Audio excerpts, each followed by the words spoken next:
Halo, selamat malam semuanya. Assalamualaikum warahmatullahi wabarakatuh. Kami dari kelompok 1 dan 2 ingin mempresentasikan hasil dari diskusi kelompok kami tentang rencana tata ruang toko dalam bisnis retail.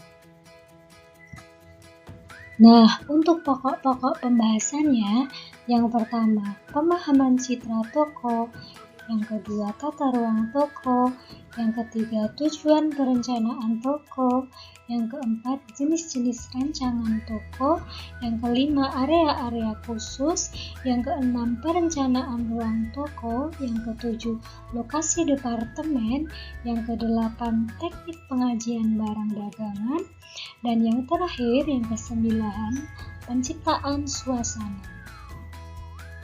Nah, yang selanjutnya tata ruang toko. Perhatikan gambar di slide ya teman-teman. Yang di atas itu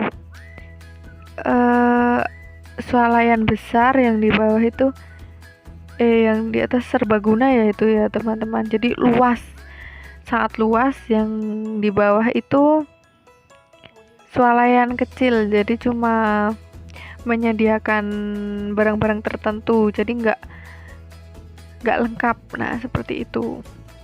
Terus tata ruang toko yang bagus itu membantu pelanggan mencari dan membeli barang. Terdapat banyak jenis tata ruang yang biasanya digunakan oleh retail, yaitu Gertsen adalah yang terbaik untuk toko di mana pelanggan diharapkan menjelajahi toko secara keseluruhan, seperti toko makanan dan toko obat. Tata letak arena balap lebih umum digunakan untuk department store. Tata letak bentuk bebas biasanya ditentukan di toko khusus yang kecil. Nah, seperti gambar di atas ya teman-teman, dan dalam department store yang besar. Nah, area-area khusus banyaknya stok dan dinding memiliki tujuan yang unik tapi harus digabungkan untuk menciptakan tema yang menyatu. Jadi itu tema sama tata letaknya tuh harus menyatu gitu loh, harus nyambung. Nah, seperti itu. Lokasi departemen store harus ditentukan oleh keuntungan keseluruhan dan tujuan, hasil inventaris, jenis produk, perilaku konsumen dalam membeli, hubungan dengan barang-barang di departemen store lain, dan karakteristik fisik pada barang tersebut. Nah, untuk mengembangkan tata ruang toko yang bagus, perencanaan toko harus menyeimbangkan beberapa tujuan yang seringkali menjadi konflik. Contoh, tata ruang toko harus memungkinkan pelanggan untuk memutari toko dan membeli lebih banyak barang daripada yang direncanakan. Jadi seperti tujuan awal nih cuma membeli sayuran. Nah, kita tuh pasti jelajah semua toko ya. Aduh, kok tertarik barang ini nih, beli sekalian. Jadi dilengkapi seperti itu. Namun jika tata ruang terlalu rumit, pelanggan bisa kesulitan untuk mendapat barang yang mereka cari dan memutuskan untuk tidak berlangganan di toko itu. Nah, jadi tata ruang tuh ditata sebaik mungkin dan jangan rumit ya. Contoh seperti yang di atas tadi saya mencontohkan sabun nih. Sabun di tempat sabun-sabun jadi satu, terus yang pasta gigi semua nih. Nah, seperti itu disendiri-sendirikan, jadi itu nggak terlalu rumit konsumen untuk mencari barang-barang tersebut. Seperti itu. Tujuan perancangan toko. Terdapat 4 tujuan perancangan toko. Yang pertama, rancangan harus sesuai dengan pesan dan strategi. Untuk memenuhi tujuan pertama ini, para manajer retail harus menentukan pelanggan target dan kemudian merancang toko yang melengkapi kebutuhan pelanggan. Yang kedua, rancangan harus mempengaruhi perilaku konsumen secara positif. Untuk memenuhi kebutuhan kedua ini, dalam mempengaruhi keputusan pelanggan untuk membeli, para retail terfokus pada masalah rancangan toko dan perencanaan ruangan. Yang ketiga, Rancangan harus mempertimbangkan biaya, dan nilai. Beberapa toko pangan menempatkan produk mereka dekat pintu masuk toko karena memiliki kesempatan lebih besar untuk dibeli daripada kategori-kategori barang lain dan menciptakan suasana yang nyaman. Yang keempat, rancangan harus fleksibel. Fleksibilitas bisa memiliki dua bentuk. Kemampuan untuk memindahkan komponen toko secara fisik dan kemudahan pada komponen yang bisa dimodifikasi. Yang kelima, memfasilitasi kaum difabel. Desain toko retail harus memberikan fasilitas khusus bagi konsumen dengan kebutuhan khusus. Ada beberapa hal yang perlu dipertimbangkan di dalam penyusunan tata ruang toko retail. Yang pertama, mengarahkan konsumen berkeliling toko. Menata ruangan di dalam toko memiliki persamaan dengan alur sebuah cerita di mana terdapat bagian awal, pertengahan, klimaks, dan penutup. Yang kedua, memudahkan konsumen berkeliling toko. Toko retail perlu untuk menata ruang toko dengan mengatur penataan barang dagangan sehingga memberikan koridor jalan kepada konsumen. Yang ketiga, memudahkan konsumen dengan menemukan barang. Toko retail yang baik harus dapat memfasilitasi konsumen untuk dengan mudah melihat dan menemukan barang yang dibutuhkan dan diinginkan, terutama untuk toko-toko retail dengan ruangan yang cukup luas. Nah, terdapat 3 jenis-jenis rancangan toko. Yang pertama, kisi-kisi, di mana biasanya digunakan pada toko obat dan sebagian besar toko pangan. Kisi-kisi ini terdiri dari gondola yang panjang untuk barang-barang dan lorong-lorong dengan pola berulang. Kisi-kisi bukanlah susunan yang bagus secara estetika, tetapi bagus sekali untuk perjalanan belanja di mana konsumen perlu mengitari keseluruhan toko dengan mudah mencari produk yang ingin mereka beli. Yang kedua, arena lomba, di mana memudahkan pelanggan mengunjungi berbagai departemen. Yang ketiga, bentuk bebas, di mana dikenal sebagai tata ruang butik untuk menyusun perlengkapan tetap dan lorong secara simetris.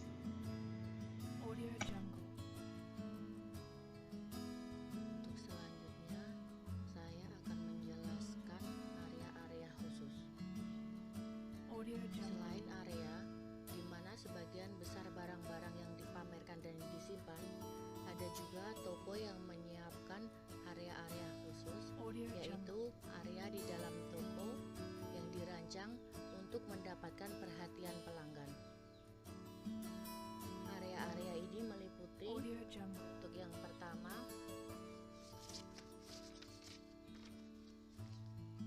etalase ujung. Untuk yang kedua yaitu lorong promosi. Untuk yang ketiga, perlengkapan tetap yang berdiri bebas dan patung model. Untuk yang keempat yaitu jendela. Untuk yang kelima, area utama penjualan. Dan untuk yang keenam yaitu dinding. Untuk selanjutnya, saya akan menjelaskan tentang perencanaan ruangan toko. Perencanaan toko harus menyesuaikan perkiraan awal dengan dasar 5 faktor sebagai berikut. Faktor yang pertama yaitu besaran persentase keuntungan. Pendekatan analisis untuk mengalokasikan pengeluaran promosi barang juga bisa untuk pengalokasian ruangan ini. Dalam situasi ini, retail memberikan ruangan untuk SKU guna memaksimalkan keuntungan kategori barang. Toko harus mengadakan percobaan dengan alokasi ruangan rak yang berbeda sampai toko menemukan kombinasi yang memaksimalkan keuntungan. Faktor yang kedua yaitu jumlah SKU yang akan dipajang. Pertimbangan lain di dalam space planning adalah menentukan jumlah SKU yang ingin dipajang. Manajemen toko retail tidak mungkin memajang semua SKU yang dimilikinya, tetapi menampilkan sampel SKU untuk dipajang, sedangkan sisanya akan ditempatkan di gudang.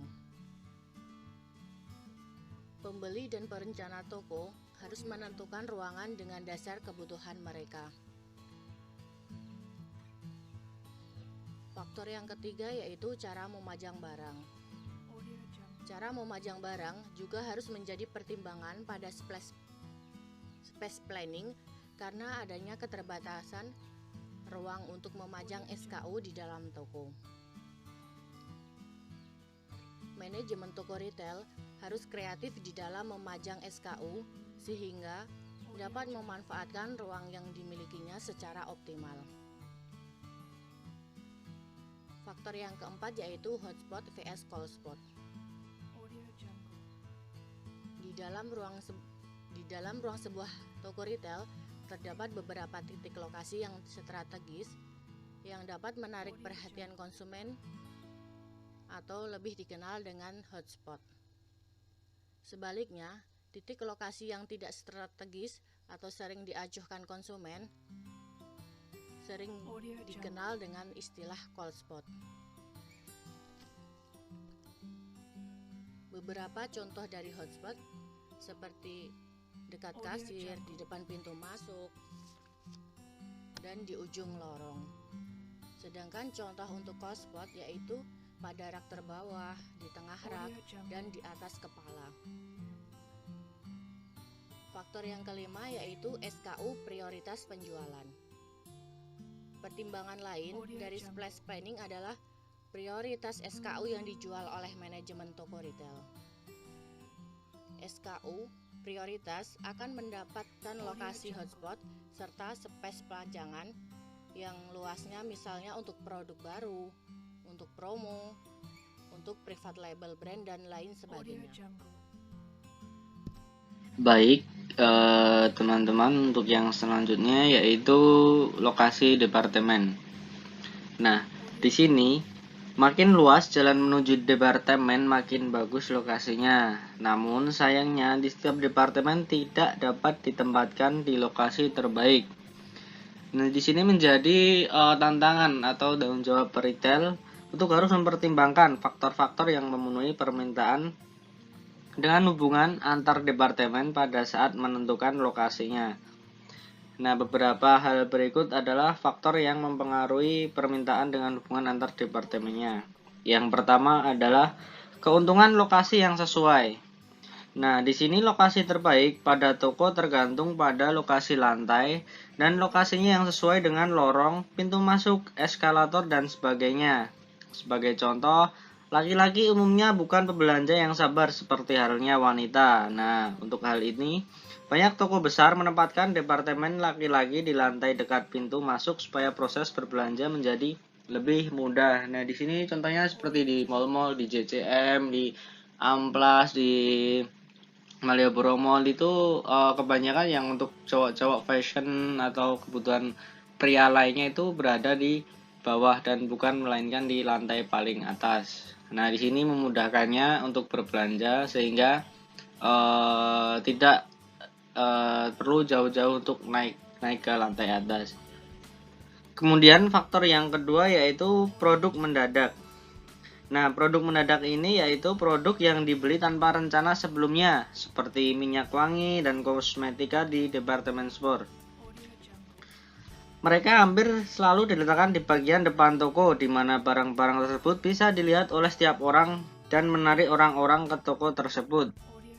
Ya, seperti halnya ya itu tadi, kalau toko kosmetik itu biasanya nanti tokonya itu ada kaca itu. Nah, di depannya itu kan nggak pakai tembok, jadi kaca biar supaya kalau dilihat dari jalan itu kelihatan dan menarik pembeli. Kemudian faktor yang ketiga yaitu area tujuan atau permintaan. Disebut area tujuan karena permintaan untuk produk atau jasa mereka diciptakan sebelum pelanggan sampai di tujuan mereka. Jadi mereka tidak membutuhkan lokasi utama. Faktor yang keempat yaitu kebutuhan musiman. Nah, di sini beberapa departemen store perlu lebih fleksibel dari yang lainnya. Contohnya saja sangatlah berguna untuk mencari jas musim hujan di dekat pakaian olahraga. Jadi untuk memudahkan orang-orang di sekitar wilayah itu biar supaya hafal. Oh, kalau cari mau jas di sekitar sini. Oh, kalau cari jas di sekitar sini. Seperti contohnya saya kalau mau cari jas ya di dekat swalayan atau di dekat-dekat toko olahraga kayak gitu mesti ada. Kemudian faktor yang selanjutnya yaitu karakteristik barang secara fisik. Nah, departemen-departemen yang memerlukan banyak ruangan seperti furniture seringkali diletakkan di lokasi yang kurang diinginkan. Beberapa departemen seperti sepatu membutuhkan penyimpanan yang lebih mudah terjangkau. Dan yang terakhir yaitu departemen yang berdekatan. Beberapa toko menggabungkan departemen-departemen terpisah untuk memudahkan pembelian barang lebih dari satu dengan menggunakan analisis keranjang pasar. Toko-toko dirancang sesuai dengan cara pelanggan membeli barang. Kemudian yang terakhir yaitu lokasi barang dalam departemen atau penggunaan planogram. Nah, planogram ini adalah suatu diagram yang dibuat dari foto atau hasil komputer yang menggambarkan di mana setiap SKU harus ditempatkan. Dalam membuat planogram dibutuhkan seni dan ilmu pengetahuan. Teknologi untuk planogram yang menggunakan komputer dapat menjadi rumit, tapi juga dapat menjadi hal yang sangat sederhana. Contohnya, Hypermart melengkapi para manajernya dengan foto dan diagram-diagram bagaimana barang-barang harus dipamerkan. Saat penentuan ruangan untuk barang atau departemen, manajer retail harus memperhatikan dampak keuntungan pada semua departemen. Ingat bahwa tujuannya adalah untuk memaksimalkan keuntungan toko, bukan hanya satu departemen saja. Untuk yang selanjutnya, yaitu teknik penyajian barang dagangan. Nah, dalam teknik ini terdapat beberapa metode bagi retail untuk menyajikan barang secara efektif bagi pelanggannya. Untuk memutuskan apa yang terbaik untuk situasi khusus, para perencana toko harus memperhatikan 4 masalah.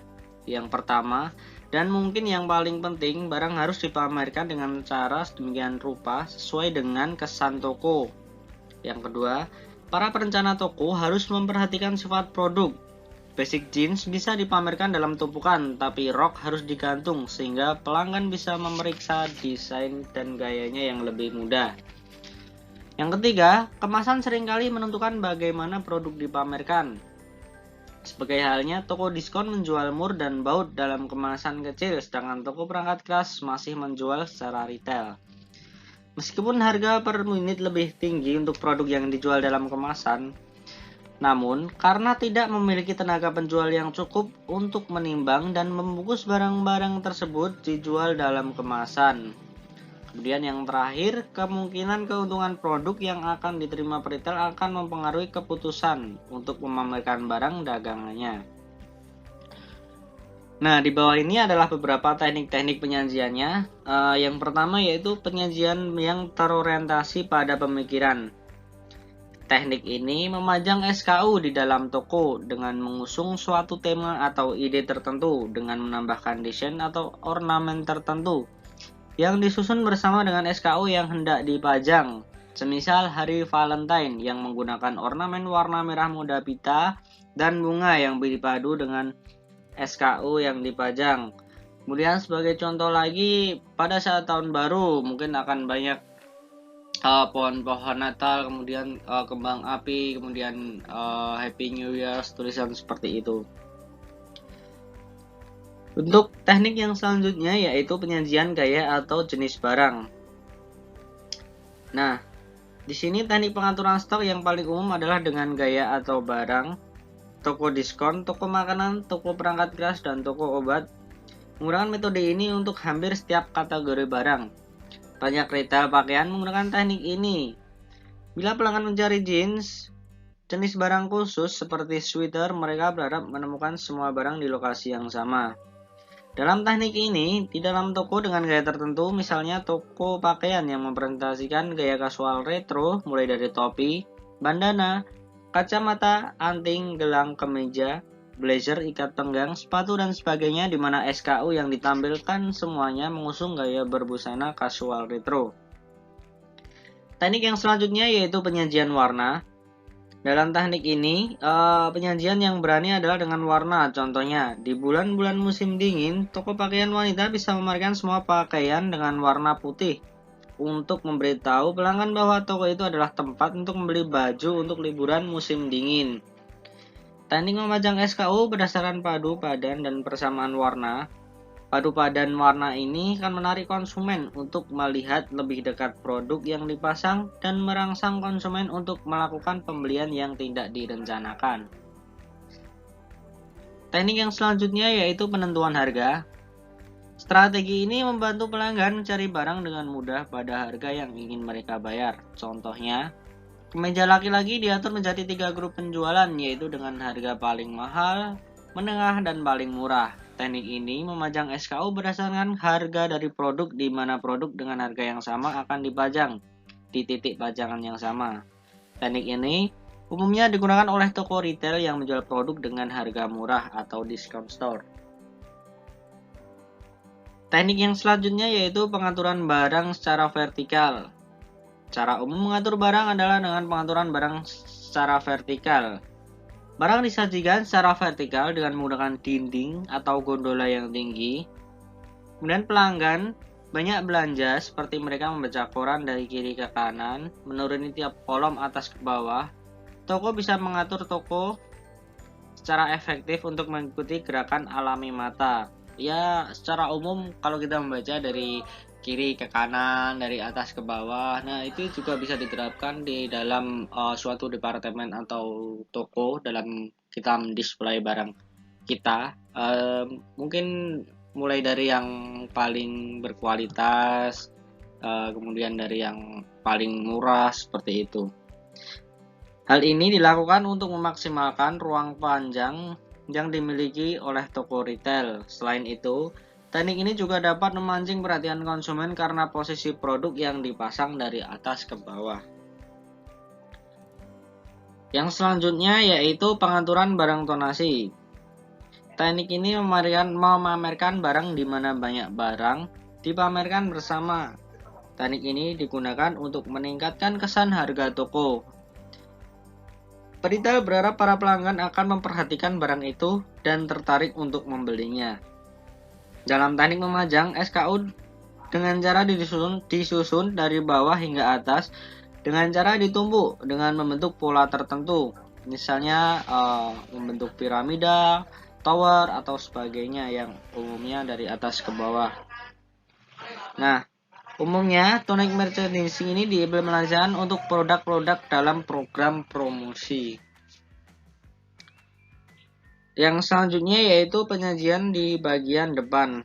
Metode ini adalah metode dengan memamerkan barang di mana retail menunjukkan bagian produk agar bisa menarik para pelanggan. Para peritel membuat cover buku di billboard agar bisa diperhatikan atau dibaca oleh pelanggan. Teknik ini memajang SKU dengan cara menempatkan SKU di depan pintu masuk toko. Misalnya toko buku Gramedia yang selalu memajang buku-buku baru atau buku bestseller di bagian depan toko. Di sini untuk produk-produk yang tentunya memiliki merek yang terkenal atau setidaknya baru lah, hasilnya baru, bukan stok lama. Jadi itulah yang diinginkan oleh pelanggan. Jadi tidak perlu tanya lagi untuk stok-stok baru atau buku komik baru yang dicarinya, tidak perlu mengorak-arik rak di belakang.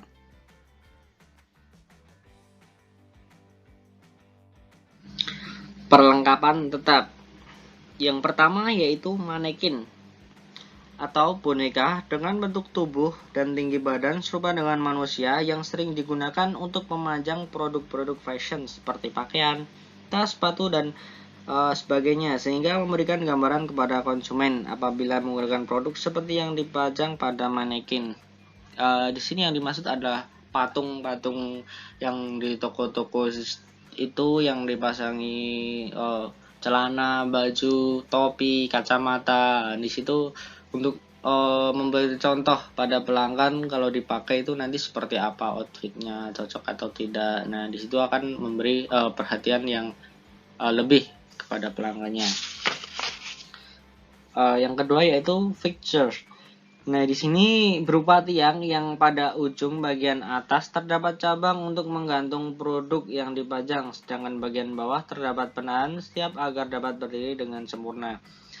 Nah, di sini biasanya digunakan untuk menggantungkan barang yang susah di apa ya? Kalau baju kan bisa dijereng pakai hanger. Kalau ini biasanya untuk topi, untuk sleigh dan sebagainya yang tidak mempunyai untuk digantungkan. Yang ketiga itu rak lurus, terdiri dari pipa panjang yang diberi penyangga ke lantai. Nah, meskipun rak lurus bisa menampung banyak pakaian, sangatlah sulit bagi pelanggan untuk menentukan gaya atau warna khusus. Nah, di sini juga menjadi kelemahan tersendiri bagi toko-toko yang memajang baju atau celana yang ditumpuk seperti itu akan menyulitkan konsumen mereka, terutama dalam memilih warna, karena gimana ya, tertumpuk-tumpuk, jadi pilihan kita itu menjadi sedikit lebih berkurang dan kurang lebih enjoy lah menurut saya. Kemudian gantungan melingkar. Di sini gantungan ini memiliki tumpuan di bawah, meskipun lebih kecil dari rak lurus, tapi dirancang untuk bisa memutar jumlah barang maksimum karena mudah digerakkan dan efisien. Nah, ini ya lebih efisien kalau yang ini, dan biasanya kita kalau saya dulu kecil sering buat mainan itu biasanya di toko digantungin baju atau celana. Nah, nanti kita memilihnya itu dengan cara diputer gitu, jadi kita nggak perlu memutari area tersebut. Nah, untuk yang terakhir yaitu gondola. Nah, alat ini digunakan biasanya di toko makanan untuk memamerkan handuk, spray, dan alat-alat rumah tangga di department store dan yang sebagainya.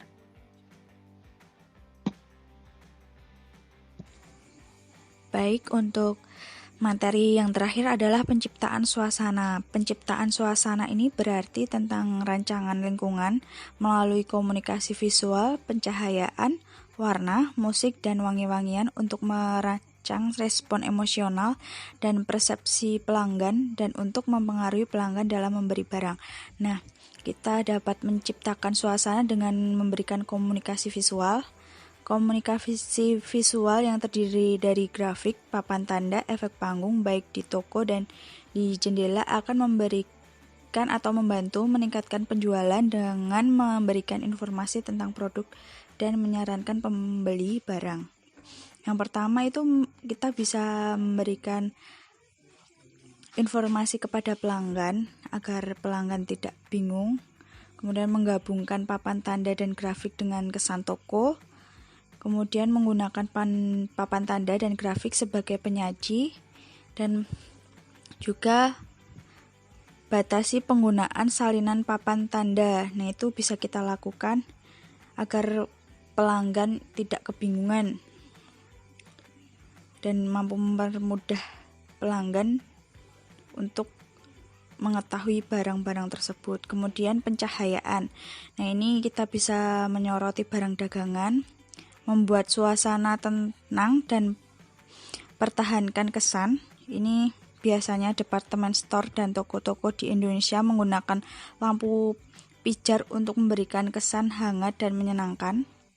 Kemudian sembunyikan kekurangan. Jadi pencahayaan bisa menyembunyikan kesalahan dan rancangan toko yang kurang bagus.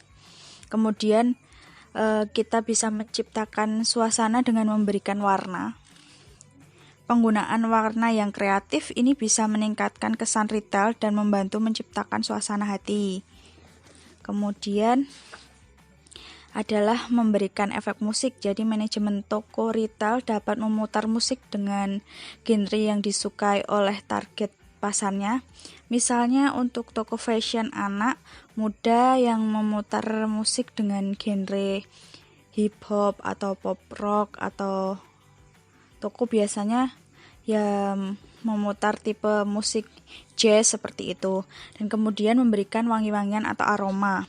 Jadi aroma atau bau atau wangi-wangian ini merupakan salah satu dari elemen atmosfer toko yang secara sengaja dihadirkan dalam lingkungan restoran sebagai salah satu daya tarik bagi pengunjung. Jadi kalau misalnya retailnya itu wangi, jadi pengunjung itu tertarik. Beda kalau misalnya toko retail itu kok baunya kayak nggak enak, jadi pembeli itu bakal ngerasa nggak nyaman. Sehingga wangi-wangian ini juga sangat penting ya dalam menciptakan suasana retail yang baik agar pengunjung atau pembeli itu tertarik datang ke toko kita. Nah, untuk materi ini cukup sekian. Sekian presentasi dari kelompok kami. Semoga bermanfaat. Terima kasih. Wassalamualaikum warahmatullahi wabarakatuh.